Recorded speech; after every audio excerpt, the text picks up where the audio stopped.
Bonjour à toutes, bonjour à tous et bienvenue dans l'école du futur Club Actu. Aujourd'hui, au programme, c'est un prof de physique-chimie à Clermont-Ferrand le jour, mais aussi une star d'Instagram et de TikTok et pas que la nuit. Timothée Curado lutte contre l'homophobie et contre le harcèlement.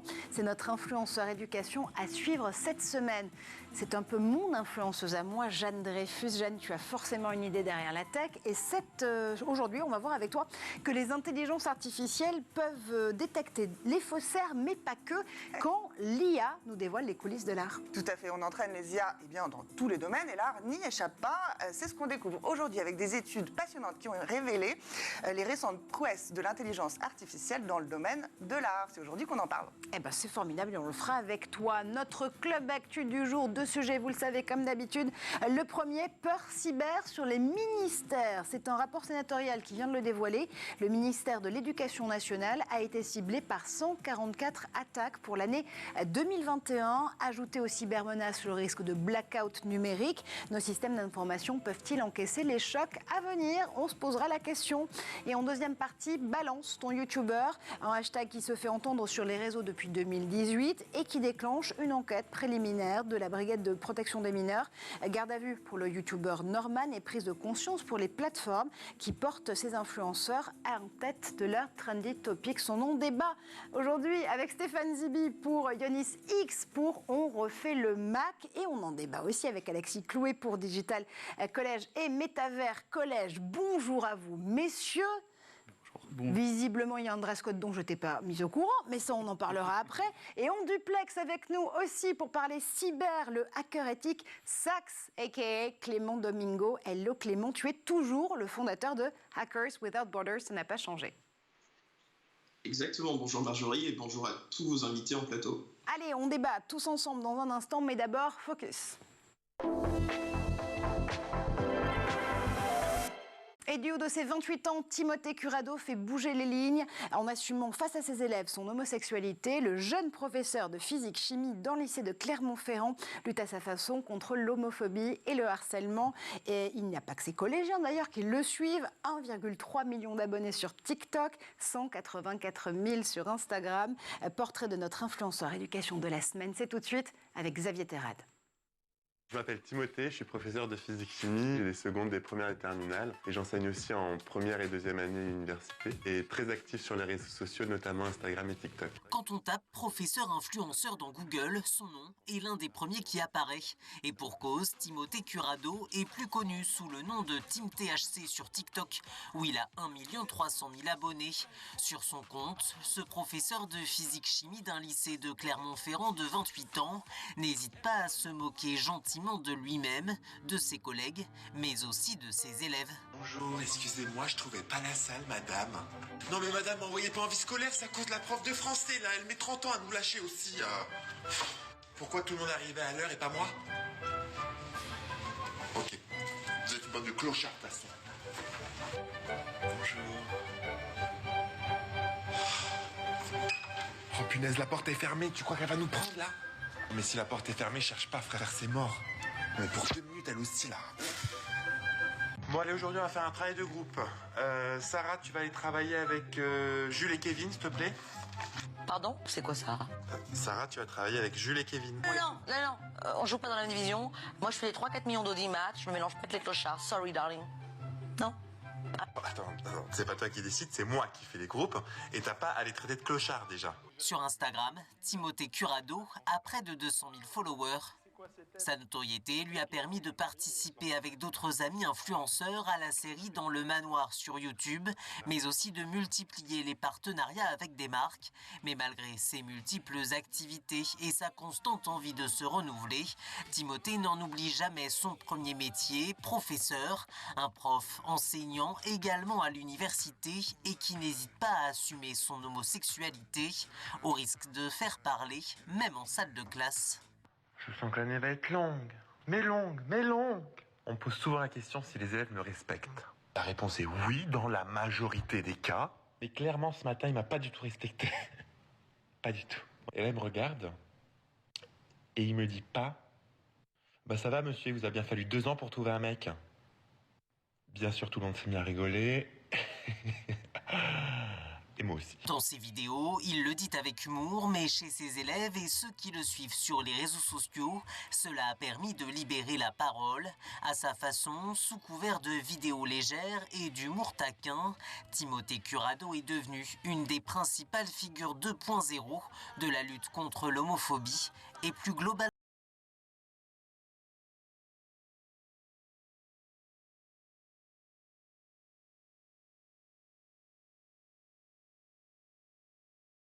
J'ai noté comme avant.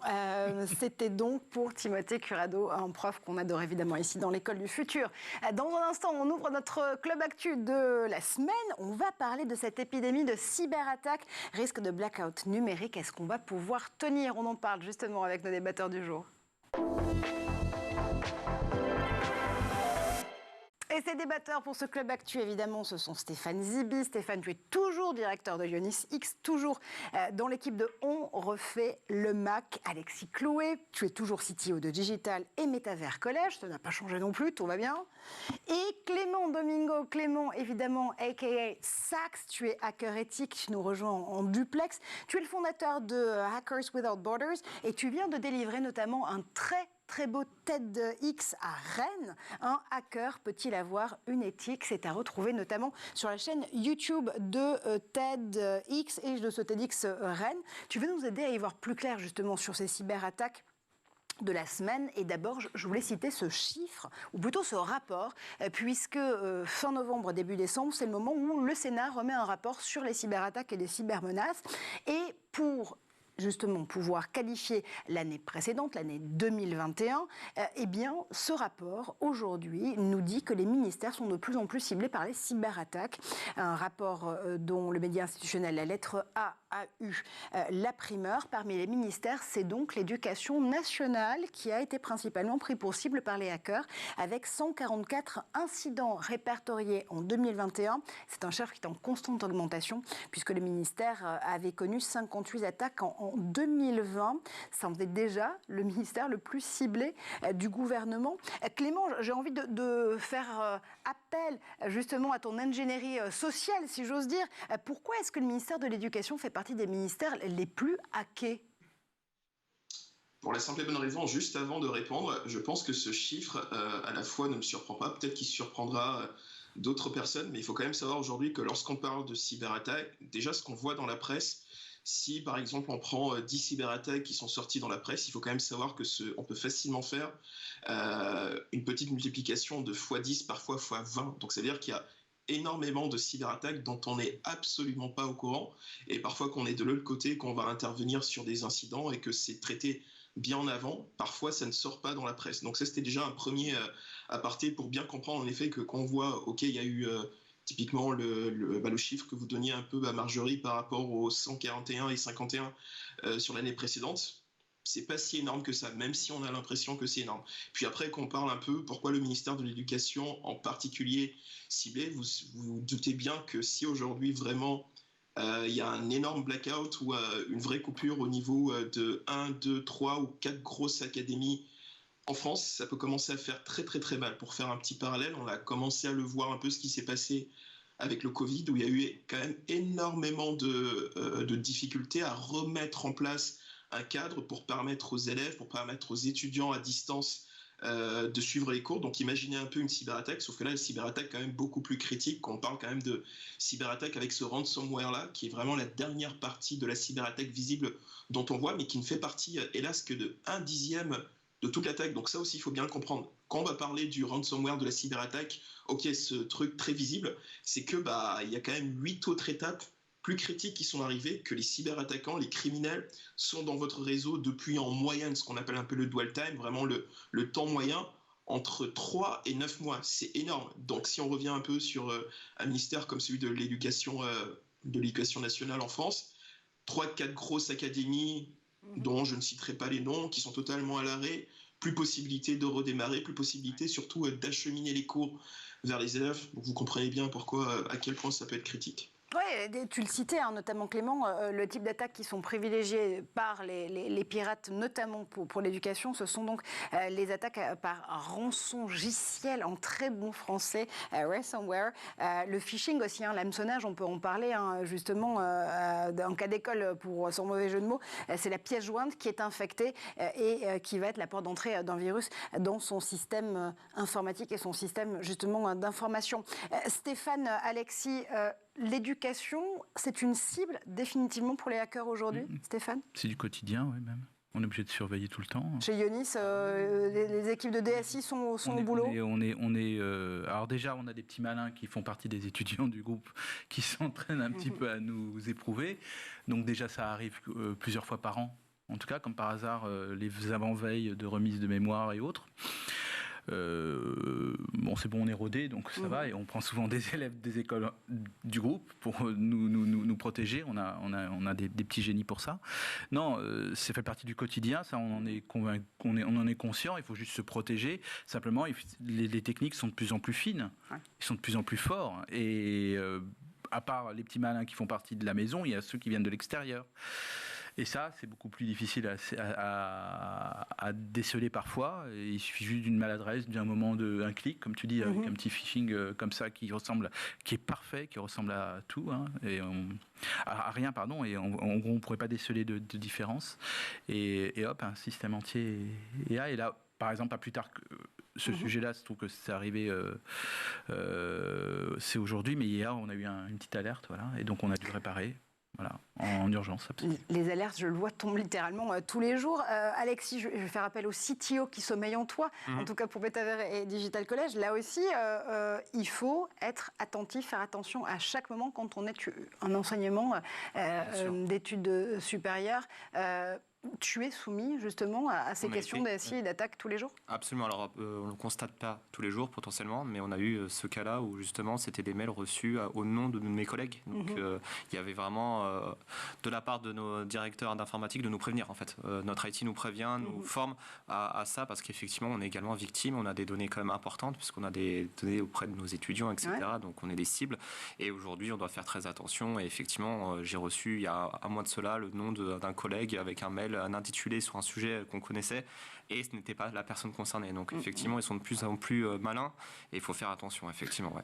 Qu'est-ce qui est si alléchant pour les hackers ? Justement, je vous pose la question à tous les trois. Dans les datas qui peuvent émaner d'écoles ou encore une fois, d'établissements d'enseignement supérieur, c'est quoi ? C'est les données des élèves en priorité. Clément, tu disais que c'était finalement assez aussi intéressant pour des pirates malveillants de pouvoir mettre à plat des académies, les paralyser pendant plusieurs jours. Mais qu'est-ce qui est si, encore une fois, monnayable, monétisable pour eux ? Ces datas, justement, des élèves et des profs ? Je vais prendre deux exemples très concrets pour expliquer de manière différente ce qui peut être intéressant lorsqu'on est un cybercriminel. En fait, dans quel intérêt on va attaquer une école, une académie, un lycée ? La première, tout simplement, un arrêt complet de toute la production, de tout l'enseignement, comme je le disais en prélude. Et la seconde, la plupart du temps, il faut quand même savoir, un peu comme les hôpitaux, hélas, parce qu'actuellement, ça fait énormément l'actualité chez nous ici en métropole. Il faut quand même savoir que beaucoup d'écoles ne sont absolument pas protégées. Mais c'est juste hallucinant. Tout à l'heure, Stéphane en parlait. Il faut quand même savoir que dans certaines écoles, il y a vraiment des réseaux qui sont encore à plat. Et parfois, certains commencent un peu à s'amuser, à se challenger. Mais heureusement, ceux-là, on peut encore les récupérer et les remettre, entre guillemets, dans le droit chemin. Mais pour un cybercriminel, venir attaquer une école, c'est tout simplement ce qu'on va appeler un rebond, donc utiliser le nouveau système piraté, le nouveau système hacké, qui va lui-même servir pour attaquer une autre entreprise. Et comme ça, derrière, qu'on va commencer à faire de l'investigation numérique, de la forensique, pour comprendre ce qui s'est passé. Parfois, ça va être un peu plus compliqué de remonter jusqu'à la source. Autre raison aussi pour laquelle on le fait, si je commence à mettre la main sur 5, 6, 7, 8 écoles qui ne sont pas du tout bien sécurisées, que j'utilise leur serveur, ça me permet soit de miner de la crypto, parce que pour faire un peu toute la partie cybercriminalité avec les crypto-monnaies, on a encore besoin, ou tout simplement utiliser ces serveurs-là qui vont faire partie de mon botnet et je vais pouvoir leur donner des instructions pour que ces serveurs-là puissent aller faire autre chose. Donc si je t'entends bien, ça sert de tremplin pour pouvoir mener d'autres attaques, Stéphane. C'est exactement ça, et j'allais y venir, c'est que nous, en plus, les données... Pourquoi pas, même si on trouve ça dingue que des hôpitaux, des écoles soient touchés, parce que bon, qu'est-ce qu'ils vont faire avec ça, mais pourquoi pas, hein, tout est monnayable apparemment aujourd'hui. Mais là où on a eu des surprises, c'est que ils utilisaient les capacités de calcul de nos serveurs pour pouvoir miner, et on se retrouvait avec des mauvaises surprises, et nos services HS bien sûr, parce que c'était quelque chose qui était qui n'était pas prévu pour ça tout simplement. Et voilà, et donc on a eu cette mauvaise surprise. Donc c'est sûr que comme ils pensent que nous on paye les serveurs chers, etc., ou qu'on a des capacités de calculs qui sont potentiellement intéressantes, on est aussi utilisé pour ça. C'est une autre forme de cyberattaque. Comme tu le disais, c'est vrai que c'est peut-être de l'indirect, mais c'est une cyberattaque quand même, parce que ça nous met à plat nos machines, ça c'est certain. Voilà. De la cyberattaque qui va passer aussi par un argument sur la sobriété, la sobriété numérique, en tout cas sur le fait de ne pas avoir à consommer soi-même l'énergie qu'on va dépenser pour pouvoir miner de la crypto, si je vous entends bien. On va revenir au blackout et au risque dans un instant, mais Clément, tu parlais justement de cette épidémie, littéralement, de cyberattaque contre les hôpitaux. On l'a vu beaucoup pendant notamment les premiers temps des confinements, pendant les premiers temps de Covid en 2020 et 2021. Il y a une attaque majeure qui a été beaucoup commentée cette semaine, c'est celle du centre hospitalier de Versailles, revendiquée par un groupe justement de pirates informatiques. Ce que dit notamment la Fédération hospitalière de France en ce moment, c'est qu'ils font face littéralement à des terroristes qui mettent en danger la vie des patients, des attaques virtuelles, mais des conséquences bien réelles. Plus que réel, je dois faire aussi un petit aparté, réexpliquer de manière simple. Dans la presse actuellement, il y a beaucoup qui disent que c'est Logbit. Logbit, pour remettre un peu aussi en parallèle, en exergue, c'est quand même aujourd'hui le groupe cybercriminel le plus prolifique sur la planète. C'est vraiment des start-upers de fous. En 2021, pour information, ils ont quand même fait 185 millions de chiffres d'affaires. Voilà, juste pour donner comme ça un petit chiffre. Mais sauf que sur l'hôpital, vraiment le CHU de Versailles, c'est pas du tout Logbit. Il faut savoir que septembre-octobre, il y a eu un énorme épisode qui s'est passé parce que le builder, un peu, si tu veux, le petit logiciel qui permet de générer toute la partie chiffrement et déchiffrement d'un système d'information, a été leaké, donc a été diffusé par un programmeur qui n'était pas très content de sa collaboration avec Logbit, donc il a diffusé ça dans la nature. Et donc aussi bien pour des chercheurs comme moi et d'autres au sein de la communauté, c'était un énorme plus parce qu'on a pu un peu comprendre comment ça fonctionnait. Mais il faut aussi savoir que vu que nous on a accès, mais aussi d'autres cybercriminels littéralement qui n'étaient pas encore aussi capés qu'eux, ont eu accès à ça. Et donc, ont utilisé ça. Et donc là, typiquement, ce qui se passe là sur l'hôpital de Versailles, c'est pas Logbit, mais ils ont utilisé les mêmes armes, les mêmes outils que Logbit utilise jusqu'à présent pour faire un peu du chiffrement, quoi. Mais c'est complètement fou parce que ce que tu es en train de nous dire, c'est qu'en fait, on a affaire à un phénomène de revenge cyber, en fait, des groupes justement d'attaquants malveillants qui veulent se mesurer à d'autres et qui se font passer pour eux pour leur faire attribuer des attaques dont ils ne sont pas l'origine. C'est exactement ça.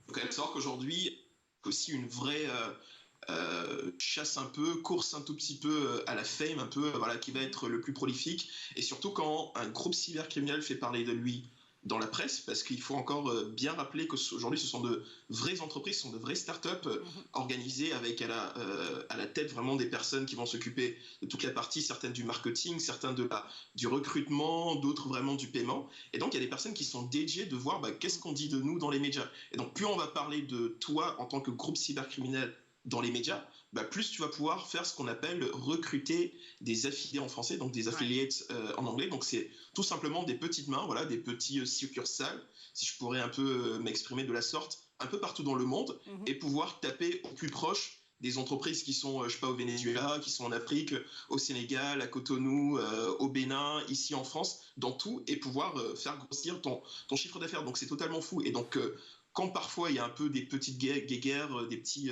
risques entre groupes cybercriminels, parfois ça sort. Et donc là, vraiment le builder, le petit outil Logbit fait maison qu'ils utilisaient jusqu'à présent est sorti dans la nature. Et maintenant, d'autres groupes ont utilisé ça. Certains vont un peu l'améliorer pour aller beaucoup plus loin et aussi commencer à faire de l'argent comme eux.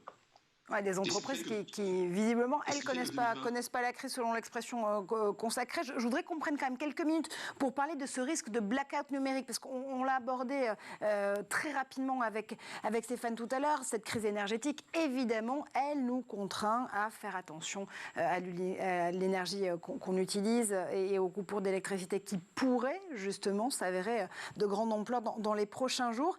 Que se passerait-il si un blackout numérique devait justement arriver, notamment en termes de résilience des infrastructures informatiques et critiques françaises? Alexis, j'imagine que c'est forcément quelque chose qui te préoccupe aujourd'hui en tant que CTO tout court, et pas forcément juste au niveau d'un groupe d'éducation. Évidemment, parce que c'est notre travail. Donc, c'est une perte de chiffre de revenus, de chiffre d'affaires, de temps de travail par rapport à ça. Après, la question, c'est de savoir est-ce qu'il y aura véritablement des coupures. Ça, c'est un autre débat. On a vu le président également, en plus récemment, parler de scénario de peur. Il voulait rassurer d'un côté les Français et de l'autre, on a des grands de l'électricité comme Enedis qui nous font déjà un plan. Donc, c'est un peu difficile de savoir où ça mène et je pense pas être amené à savoir si ça va arriver ou quand. Bien sûr. C'est pas une boule de cristal pour le coup. C'est très compliqué. Mais la question, c'est de savoir si on l'anticipe et si on s'y prépare, que ça arrive ou pas. Est-ce que toi, en tant qu'établissement, tu es déjà bien préparé? On n'a pas encore, honnêtement, pris le pas sur ce sujet-là, mais effectivement, c'est quelque chose où on va avoir des ressources pour, justement, au cas où ça devait arriver, à partir de janvier, l'anticiper, effectivement, parce que pour une école, surtout maintenant avec les cours en distance, tous les supports qu'on a maintenant à disposition des étudiants, un étudiant, il ne pourra pas étudier, il ne pourra pas travailler, il ne pourra pas aller à l'école. Donc, c'est quelque chose qu'il faudra bien regarder, mais on attend surtout une réponse concrète de ce qui va se passer avant de pouvoir prendre des décisions, effectivement. Oui, c'est du très concret, Stéphane. Encore une fois, on parle de blackout à partir de quand d'ailleurs? À partir de 1 jour, 2 jours sans électricité? Je ne sais pas si on atteindra un jour quand même. Ça paraît dingue. Je sais que dans certains pays... on est vraiment au moment du brainstorm. Non, mais je pense que déjà rien que si on a 10 minutes de coupure, déjà on va tous faire une attaque cardiaque. Alors imagine une journée... J'ai du mal à imaginer qu'en France, ça pourrait se faire. Non, j'ose espérer quand même qu'on n'arrivera pas à cela. Mais ça m'a fait penser à une série qui est sur Apple TV qui s'appelle Téhéran, où donc il y a le Mossad essaie de zigouiller le système électrique parce que c'est du logiciel. De toute façon, c'est du piratage. Donc si on était attaqué, aujourd'hui, on pourrait peut-être avoir les mêmes conséquences en France. Donc qu'il y ait une sobriété ou pas, qu'on soit en manque d'énergie ou pas, d'électricité ou pas. Donc c'est sûr que j'étais en train de repenser à ça. En fait, on est à la merci. C'est vraiment le mot terroriste est le mot le plus à même, parce que quand on a quand on est attaqué, c'est du terrorisme, de toute façon, d'une certaine manière. Oui, absolument. Et c'est ce que déplorait notamment l'ancien patron du FBI, si je dis pas de bêtises, sur la question des rançongiciels, notamment en disant que c'était vraiment de l'ampleur des attentats du 11 septembre.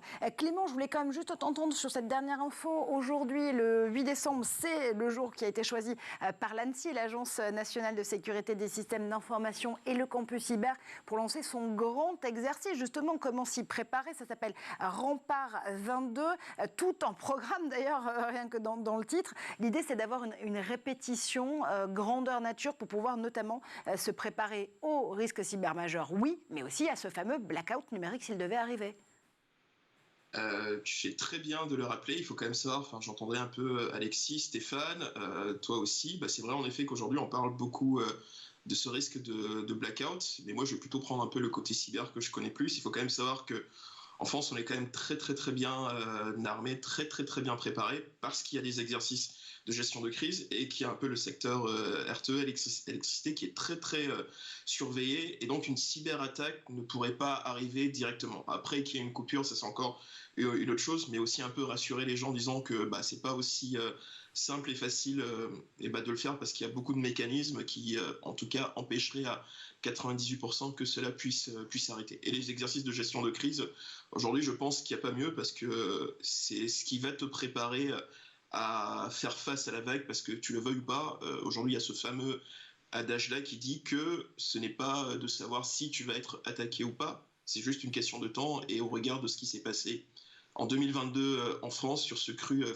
cette année que je classerais un peu comme un grand cru en termes un peu de cyberattaque. 2023 ne laisse présager rien de bon. Merci infiniment Clément pour toutes ces infos. Évidemment, tu nous rejoindras pour commenter d'autres actus cyber. Moi, j'ai envie de dire qu'on est très bien préparé finalement sur le plateau de l'École du Futur quant au risque éventuellement de blackout, parce qu'on est en mode sobriété. Les garçons, il fallait me dire qu'il y avait un dress code sur le col roulé. Oui, mais... Parce qu'on avait froid aussi, peut-être. Non, mais je crois qu'il y a plus de froid, mais après, justification de alors, côté. En réalité, nous, on a véritablement un dress code chez Metaverse et chez Digital College, où tous les mercredis, on doit porter du noir. C'est une vieille tradition, puisque un jour, de grandes réunions, on était plein d'étudiants, on s'est dit, on va se faire un peu à la Men in Black. Et c'est à partir de ce moment-là, alors, on croit au destin, on croit quoi que ce soit, à ce niveau-là, où on a eu énormément d'inscriptions, et où Digital College et Metaverse College, on est devenu superstitieux. Et tu l'as gardé pour nous, parce qu'on est jeudi, en réalité, aujourd'hui. Effectivement, mais j'ai repassé rapidement, je l'ai nettoyé, je l'ai remis pour... Non, c'est bon. Qu'est-ce qu'on ferait pas pour le Club d'actu de l'École du Futur? On va se quitter l'espace d'un moment pour le Zap Tech d'Edouard Deniau, puis on revient pour la deuxième partie de l'émission. Et au cas où vous ne l'auriez pas compris, c'est le Zap Tech d'Edouard Deniau, tout de suite.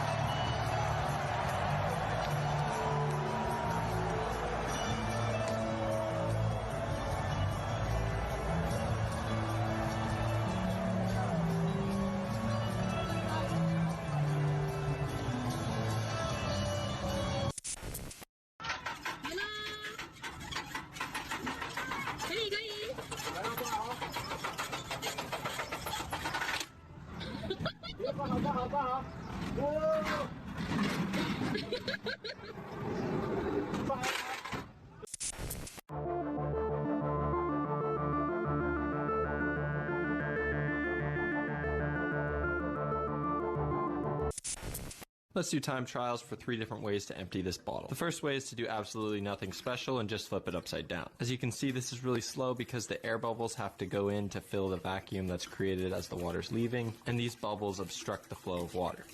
By the time the bottle was completely empty in this method, it was around 15.5 seconds. The second strategy is to swing the bottle around to create a vortex. As you can see, this creates a channel of air that helps relieve the pressure and improve the time. This method was almost twice as fast as the first one at around 8.5 seconds. Lastly, the pro strategy, which is to use a straw, unblock the hole right as you release it. The straw provides a passageway to relieve the pressure, and it results in the fastest time at around 4.5 seconds.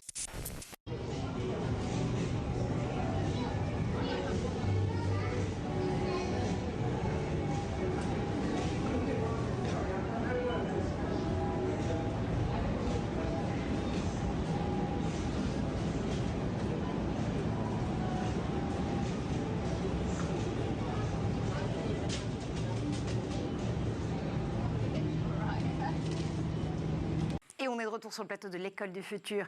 Clément Domingo, a.k.a. Sax, notre hacker éthique, un de nos hackers éthiques préférés, parce que si je dis ça, Gaël Musque va m'en vouloir, est reparti justement sur le front des cyberattaques, mais on est toujours en plateau avec Stéphane Zibi pour Ionis X, et on refait le Mac, toujours avec Alexis Clouet, évidemment pour Metaverse College et Digital College, et nous sommes aussi en plateau avec Jeanne Dreyfus, parce que Jeanne a une idée derrière la tech.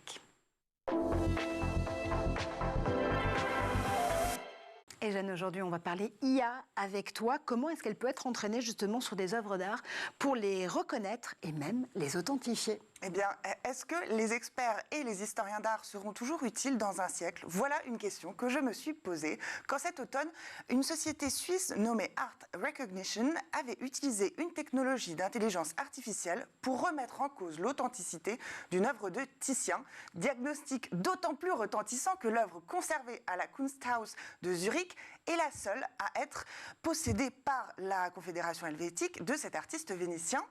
Alors, je suis allée voir cette société d'un peu plus près et il s'avère qu'elle se targue en effet de pouvoir authentifier les œuvres d'art en un temps record, et ce à partir de simples photographies délivrées par le client avec son prise par l'iPhone et ensuite analysées avec cette IA. Alors, comment est-ce que ça fonctionne, si ça fonctionne d'ailleurs entre nous Eh bien, le principe de l'IA est toujours le même. On fournit un ensemble de données à une machine qui apprend à reconnaître les caractéristiques. Plus il y a de données, plus les performances de l'IA seront précises. Une université s'est particulièrement distinguée récemment, la Case Western Reserve University de Cleveland, dans l'Ohio. En novembre dernier, elle avait recruté 9 étudiants en peinture et leur avait demandé, avec les mêmes matériaux, avec les mêmes outils, de peindre le même sujet, un nénuphar. En combinant l'analyse des pixels avec la volumétrie de chaque coup de pinceau au poil de pinceau près, l'IA avait su déterminer à qui appartenait chaque nénuphar avec une exactitude dépassant les 90%. Ça veut dire quoi, que les experts humains sont dépassés ? Alors, pas encore. Avant qu'on puisse faire passer tout l'art et toute l'histoire de l'art au crible de l'IA, eh bien l'expert et l'historien sont encore essentiels dans le processus. Si on prend l'exemple du Titien, par exemple, eh bien il faut prendre en compte le fait que l'artiste n'a jamais peint de paysage sans y insérer de scènes mythologiques. Là, c'est juste une scène galante que l'on voit. Eh bien, ce doute-là a créé un tas d'analyses. Et si on prend notamment aussi le fait que l'œuvre soit une huile sur papier, marouflée sur toile, chose inédite dans le cas du Titien, on peut aussi soulever des doutes qui ensuite vont créer des analyses. Et enfin, il faut aussi s'assurer avant tout que les contributions des historiens arrivent dans le fait de donner à la machine des œuvres qui ont été avérées des véritables œuvres. Parce que si on donne à l'intelligence artificielle des faux, là, ce sera totalement contre-productif. Donc, les experts sont encore essentiels dans tout le processus. On maroufle, mais à part ces qualités d'authentification, est-ce qu'il y a d'autres applications justement IA dans le domaine artistique ? J'imagine que oui, sinon je serais très déçue. Évidemment, et elles sont formidables. Évidemment, donc l'IA a plein d'applications, l'art n'y échappe pas, que ce soit donc à travers une app qui s'appelle Smartify, qui se veut être le Shazam de l'art. On prend une œuvre en photographie, et l'app reconnaît l'œuvre et nous donne des informations sur ces œuvres qu'on photographie, donc, mais aussi nous permettre de monétiser en proposant des achats de goodies, de tote bags, de trousses à l'effigie des œuvres préférées des utilisateurs, ou encore Docent. Docent, il se veut le Tinder de l'art contemporain. L'utilisateur est amené à liker ou à disliker, et au fur et à mesure de ces likes, la recommandation s'affine. Les plus grandes maisons de vente aux enchères, il faut le savoir, se sont équipées ces dernières années de technologies d'IA pour elles aussi affiner leurs recommandations. Le risque, c'est d'aller vers une approche purement visuelle de l'art et du choix de l'art, et qui aura du mal à prendre en compte des aspects plus théoriques, plus difficiles à donner à manger à la machine et à l'intelligence artificielle. Et donc, si l'IA fait des progrès évidemment déterminants en la matière, elle n'est pas encore tout à fait à même de percer totalement le secret de ce qui fait notre goût unique des œuvres d'art. Oh, c'est beau. Et est-ce qu'on peut mixer d'ailleurs, Smartify et Docent, histoire de pouvoir chasamer les profils sur le Tinder de l'art pour être sûr de bien authentifier les bonnes personnes ? Il faut essayer. Ça peut être possible, ça peut être sympa. Et en parlant de goût, justement, je voulais vous noter, vous donner quelques clés sur le lancement d'une application majeure. Elle s'appelle Supernova. C'est la tienne, justement, Stéphane. Est-ce que tu peux nous en parler ? Parce que Stéphane Zibi a plusieurs vies comme ça, mais vous ne le dites pas. Oui, non, c'est des amis qui ont eu cette idée extraordinaire de pouvoir faire en sorte que des chefs étoilés du monde entier puissent venir dans ta cuisine. Et donc, il y a la possibilité de pouvoir commander leur création. Voilà, tu reçois en version sous vide les plats avec un tutoriel vidéo. Bien sûr, il y aura une petite vidéo personnalisée qui dira merci Marjorie d'avoir commandé ces plats. Elles vous ont pris, vraiment, que ça lui fait plaisir. Donc avec le chef qui te et tu diras pose ton téléphone dans la cuisine, à la cuisine, et on va finir le plat ensemble, et voilà. Et les premières expériences et les premiers retours qu'on a sont assez exceptionnels. Donc je suis assez heureux d'avoir pensé que là, on va avoir des chefs italiens qui vont arriver cette semaine, par exemple. Vous allez avoir des restaurants de Rome, de Naples, avant d'avoir Kyoto, Osaka, Lima. Voilà, vous allez avoir ça du monde entier. Pas forcément beaucoup d'intelligence artificielle dedans, mais beaucoup d'art, et notamment un risotto incroyable façon Chagall qu'on peut reproduire chez soi. Il est incroyable. Exactement. C'est un chef italien qui s'est inspiré d'une œuvre de Chagall, qui a fait un risotto. Ben voilà, non mais ça c'est bien pitché, vraiment ça nous fait plaisir. Voilà, c'est la petite séquence promo, mais ça nous fait plaisir. Justement, Supernova, téléchargez l'application pour ses repas étoilés comme des chefs. Merci infiniment, Jeanne. Tu restes à nos côtés parce qu'on ouvre la deuxième actu de notre club du jour. Et cette fois-ci, on va parler de Balance ton youtubeur, le hashtag qui revient, qui ressurgit au cœur de l'actualité. Et c'est justement l'affaire qui agite le milieu des youtubeurs depuis lundi matin. L'humoriste et comédien Norman Tavo, placé en garde à vue par la brigade de protection des mineurs dans le cadre d'une enquête ouverte pour viol et corruption de mineurs concernant 6 plaignantes. Une garde à vue levée mardi soir. Aucune poursuite ne sont retenues à ce stade contre le youtubeur, précise la BPM. L'enquête pour viol, elle, par contre, continue. Si Norman Tavo est présumé innocent, on rappellera quand même sur ce plateau que la corruption de mineurs en France est un délit grave, puni par la loi de 5 ans d'emprisonnement et 75 000 € d'amende. Cette enquête, elle a donc été ouverte par la brigade de protection des mineurs en janvier 2022. Elle ressurgit aujourd'hui. Stéphane Zibi, que faut-il en penser ? Alors déjà, premièrement, je suis passé déjà, je ne vais pas passer dans la catégorie vieux con, excusez-moi pour l'expression, mais j'ai essayé peut-être potentiellement de ne jamais m'intéresser à eux, pour plein de raisons. Et malgré moi, peut-être à travers des films ou des émissions diverses, ils sont arrivés. Certains étaient sympas d'ailleurs. Mais surtout, je voyais, c'était le degré vraiment très important d'attraction que les jeunes avaient avec eux. Et j'étais stupéfait. Je voyais qu'ils appuyaient sur un bouton, que ce soit des Norman, des Cyprien, etc., mais aussi des plus jeunes, pour les plus jeunes, Swan et Néo, un truc comme ça, là, qui sont aussi... Swan Périssé, les deux avec leur maman, là. Et je les voyais et je trouvais ça fou, le degré d'attraction. Et je me disais, mais s'il y en a un qui veut leur faire dire n'importe quoi, de voter pour n'importe qui, peut-être il le ferait. Et c'est ça qui m'a un peu effrayé. Et quand j'ai appris cela, pour l'instant, rien, tout est encore soumis aux enquêtes de la justice. Peut-être que ça peut réveiller les parents, ça peut réveiller eux-mêmes les enfants, les jeunes en tout cas, qu'il faut peut-être prendre un peu de distance. Et que voilà, c'est peut-être des entertainers, et voilà, il faut peut-être les garder comme ça, mais il ne faut pas trop passer sous quelconque influence de qui que ce soit. En fait. Ouais, ce que tu nous... Finalement, ce dont tu témoignes, c'est en effet le côté attractif de ces influenceurs, de ces youtubeurs qui vont accompagner justement ces adolescents et finalement devenir des grands frères, des grandes sœurs, là aussi, de chaque instant, et aussi aujourd'hui des influenceurs de pop culture. On va rappeler quand même juste, le CV influenceur de Norman. Norman, il a 35 ans aujourd'hui, Norman Tavo. C'est le 3e youtubeur français avec près de 12 millions d'abonnés sur YouTube, des vidéos vu 2,7 milliards de fois selon le dernier décompte. C'était un des premiers aussi français à devenir une star sur la plateforme YouTube avec ses vidéos humoristiques qu'il publie depuis 2011 sur la plateforme américaine. Puis c'est aussi devenu la star d'un spectacle humoristique diffusé notamment sur Amazon Prime. Alexis, il y a aujourd'hui des questions qui se posent par rapport à ces influenceurs. Alors, ce n'est pas le cas en l'occurrence pour l'affaire qui oppose Norman Tavo à ces 6 plaignantes, mais on a aussi parlé d'un flux menteur, de ce phénomène récemment par rapport à des influenceurs sur d'autres types de plateformes sociales qui pouvaient influencer certains de leurs fans pour acheter à peu près n'importe quoi. Est-ce que c'est aujourd'hui quelque chose sur lequel tu mets en garde justement tes étudiants et tes étudiantes pour pouvoir justement raison garder par rapport au niveau d'influence, encore une fois, de ces personnalités? Évidemment, parce que déjà, il y a beaucoup de choses qui se passent qui sont totalement en dehors de la loi et qui ne sont que maintenant mises en lumière. On pense notamment à des faux placements de produits cachés, des placements de produits cachés, à non-respect également du droit du numérique. Donc, c'est des choses qui sont essentielles pour nos futurs étudiants et on donne des cours justement liés à ça. Alors, c'est pas forcément les cours les plus attractifs pour eux, mais je pense qu'ils sont très essentiels à comprendre parce qu'aujourd'hui, un influenceur, on a cassé la barrière de la superstar un petit peu intouchable avec l'influenceur, avec qui un MP, un message ou quoi que ce soit. On arrive à discuter avec eux et j'ai déjà testé un petit peu parce que je suis un petit peu cette actualité-là. J'aime beaucoup l'influence sur YouTube et sur le Twitch également. Et ces personnes sont très facilement contactables et peuvent très rapidement échanger avec les personnes qui les suivent. Donc il y a vraiment une barrière et une protection à mettre là-dessus.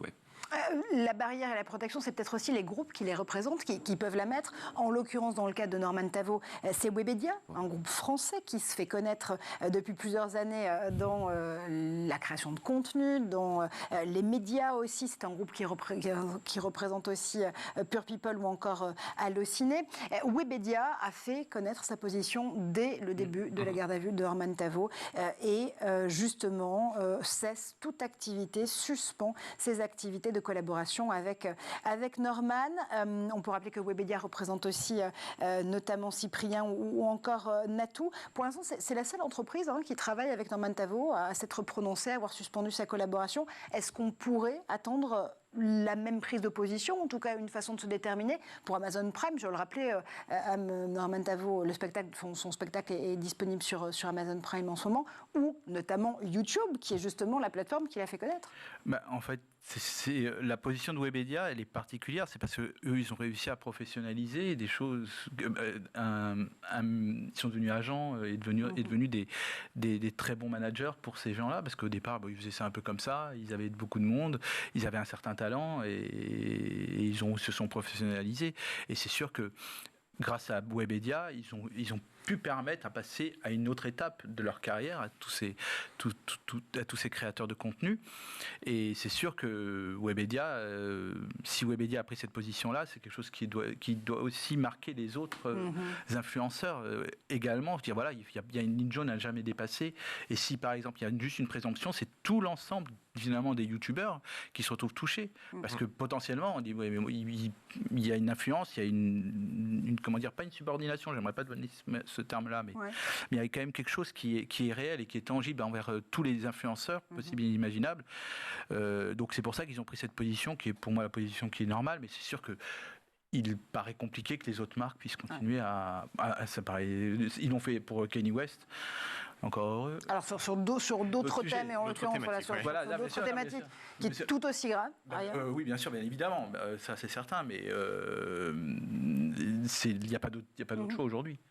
Ça va très vite l'influence, mais aussi ça peut partir vite. Ce que tu dénotes en l'occurrence, c'est le fait que l'influence soit sine qua non de la réputation. En effet, c'est la question qu'on peut se poser par rapport aux marques qui peuvent être amenées à travailler avec ces influenceurs ou ces influenceuses. On va aussi féminiser la question par ailleurs.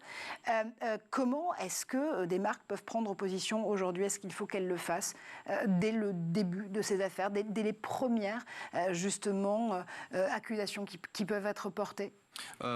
C'est pas fait, mais ça doit être fait, effectivement. Alors, c'est fait dans d'autres contextes. Quand on parle de YouTube, il y a beaucoup d'influenceurs qui se sont fait, justement, striker pour d'autres sujets qui n'ont rien à voir. Mais aujourd'hui, YouTube n'est pas neutre. C'est-à-dire que si vous violez les droits de musique et vous mettez 5 secondes de musique, là, instantanément, votre vidéo est supprimée. Vous montrez un peu de nudité, vous parlez de nudité, vous êtes sanctionné. En revanche, là, quand c'est un sujet comme celui-ci, YouTube ne répond pas.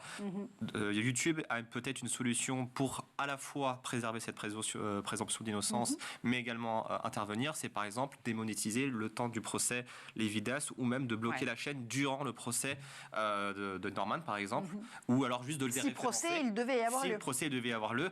Après, là, on est dans un cas où il a réellement fait la garde à vue, et il faut faire attention également, on va dire, au procès Twitter. C'est pas parce qu'il y a des procès ou des critiques qui sont faites, ou alors des accusations qui sont faites sur Twitter qu'il faut tout de suite activer un blocage. Par contre, là, dans le cas de Norman Tavo, on est sur une affaire de garde à vue prolongée avec une ouverture d'enquête. Donc potentiellement YouTube ou Amazon pourraient déréférencer, démonétiser ou bloquer temporairement le temps qu'il y ait une décision qui soit prise. Ça peut être un exemple parmi tant d'autres. Mais ce sont des solutions très concrètes, en l'occurrence que tu nous précises ici, qui pourraient être justement abordées notamment par YouTube. C'est une question de cohérence aussi, messieurs, par rapport aux politiques de protection des mineurs qui sont avancées par ces plateformes. On rappelle qu'il y a quelques semaines seulement, Emmanuel Macron notamment lancé ce laboratoire pour la protection de l'enfance en ligne. Sous l'impulsion de l'Élysée, énormément de marques numériques et de plateformes ont rallié justement l'appel, YouTube y compris. Est-ce que c'est pas une façon d'être cohérent, encore une fois, par rapport à ces engagements, au moment où on réaffirme une velléité de protection des mineurs en ligne? Le harcèlement, en l'occurrence, la corruption de mineurs, ça en fait partie. Oui. C'est aussi la responsabilité des parents. C'est quand les enfants se connectent sur des plateformes alors qu'ils n'ont pas l'âge de le faire. Ça fait partie des choses, de la responsabilité des éditeurs également de contrôler cela. Et donc c'est un petit peu difficile. Pour moi, c'est un vœu pieux, mais pourquoi pas. Mais c'est peut-être mais je pense qu'à travers des claques comme celle-ci, je pense que beaucoup se réveilleront. J'espère en tout cas, parce que certes c'est au détriment de ce garçon-là, et peut-être l'enquête dira que finalement il y a bien eu, il sera blanchi, mais cette tâche-là qu'il y a actuellement, je pense que ça restera pas sans suite. Il faut quand même, malheureusement, ça se passe dans ces cadres-là, et si bien sûr il a commis des choses, voilà, qu'il soit puni et qu'il n'existe plus sur YouTube ou elsewhere, quoi, on s'en fout, mais bien évidemment, mais ça je suis pas là pour juger bien sûr à cet instant-là, mais c'est sûr, je pense que ça doit être un avertissement pour tout le monde, quoi. Et ça ça peut être malgré, je le répète, malgré que ça concerne une personne, en l'occurrence Norman, je pense que c'est peut-être salutaire et que peut-être chacun doit prendre conscience. Les parents en premier, quoi. Et c'est une prise de conscience qui a été faite assez tôt dans le milieu justement des youtubeurs, puisqu'on rappelle que ce hashtag balance ton youtubeur a commencé à monter justement sur les réseaux en août 2018. L'ouverture de l'enquête préliminaire par la brigade de protection des mineurs, elle date donc de janvier 2022. Quasiment un an plus tard, ou à la fin de l'année 2022, on aboutit à la garde à vue de Norman Tavo. Est-ce qu'il faut faire attention à pas non plus mélanger finalement ce qui pourrait être parfois pris comme un règlement de compte entre youtubeurs et influenceurs avec des vrais faits qui sont dénoncés. On va rappeler ce tweet notamment de Squeezie qui est le premier youtubeur de France avec plus de 17 millions d'abonnés, qui a lancé justement ces accusations dès août 2018 avec ce tweet qui vise les créateurs de contenu qui profitent de la vulnérabilité, je le cite, psychologique de jeunes abonnés pour obtenir des rapports sexuels. Aujourd'hui, il dit qu'il ne visait pas Norman Tavo de façon déterminée, mais en tout cas, il voulait lancer le sujet et pouvoir le mettre sur la table. C'est bien que les youtubeurs s'en emparent eux-mêmes. Oui, on le voit également dans un autre cas qui est également l'harcèlement sexuel que vivent les femmes sur Twitch et sur YouTube. Ça a été relayé par d'autres influenceuses qui ont donné de la force et qui ont posé le problème sur la table. Et c'est comme ça que la foule a réagi. Pareil pour Squeezie. Faut bien expliquer que Norman Tavo n'est pas la seule personne. On peut parler notamment de Léo Grasset également, qui a été de la chaîne Dirty Biology, qui a été mise également en cause par Mediapart et par le soutien de nombreuses personnes à ce niveau-là. Donc bien sûr, après attention, encore une fois, la bonne chose à faire, c'est que ce soit très rapidement mis sous enquête. Parce que, encore une fois, le tribunal populaire Twitter est une erreur pour moi, parce que ça peut être, comme tu l'as évoqué, très, très vite des règlements de compte, sans contexte, sans explication. Donc là, la situation de Norman, je la trouve parfaite dans le sens où il y a vraiment une garde à vue, une ouverture d'enquête, et après on verra ce qu'il en est. Donc que les influenceurs le fassent, oui, mais pas que ce soit du règlement de compte et que ça aille très rapidement au tribunal et que ce soit pris sérieusement également par la police et par la justice, oui. Et pour conclure cette partie, en revenir aux faits, on précisera que les faits dont sont accusés Norman Tavo concernent 6 plaignantes, dont la plupart mineures au moment des faits, et que la première d'entre elles à avoir eu le courage de porter plainte s'appelle Maggie Desmarais. Elle est aussi influenceuse et youtubeuse. À l'époque des faits, elle avait 16 ans. Norman avait 30 ans. On continuera justement à parler de ces actualités et les décrypter avec vous, messieurs, dans l'École du Futur et dans la Formule Club. Merci, comme toujours, à toi, évidemment, Jeanne, pour tes idées derrière la tech. Merci à Stéphane Zibi. Merci à Alexis Clouet, leur magnifique col roulé noir. Et merci à, encore une fois, Clément Domingo, qui était avec nous en première partie de cette émission. On se retrouve demain pour d'autres aventures dans l'École du Futur.